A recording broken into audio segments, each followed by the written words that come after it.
Welcome to Man Does Tech, where I solve the problems you didn't even know you had.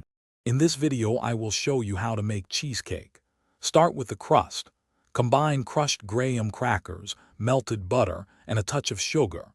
Press this mixture firmly into your 9-inch springform pan, ensuring an even base. This simple step creates the perfect foundation for your creamy cheesecake.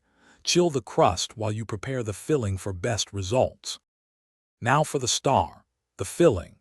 Beat softened cream cheese until it's wonderfully smooth.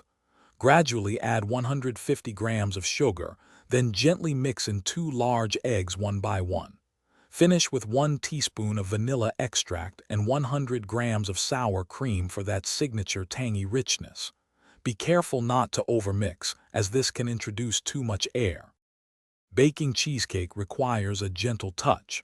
Place your springform pan in a larger pan with hot water for a water bath. This helps create a moist environment, preventing cracks. Bake at 160 degrees Celsius for 50 to 60 minutes until the edges are set but the center still has a slight jiggle. Cool slowly, then refrigerate for at least 4 hours to firm up. Once chilled, your cheesecake is ready for its grand finale. Add your favorite toppings like fresh berries, a vibrant fruit compote, or a decadent chocolate ganache. The possibilities are endless for customizing your creation. Remember to check the description for a link to the Shark AI Ultra Robot Vacuum and other great deals. Slice, serve, and savor every delicious bite of your perfect homemade cheesecake. Thanks for watching. If you found this helpful, don't forget to like and subscribe.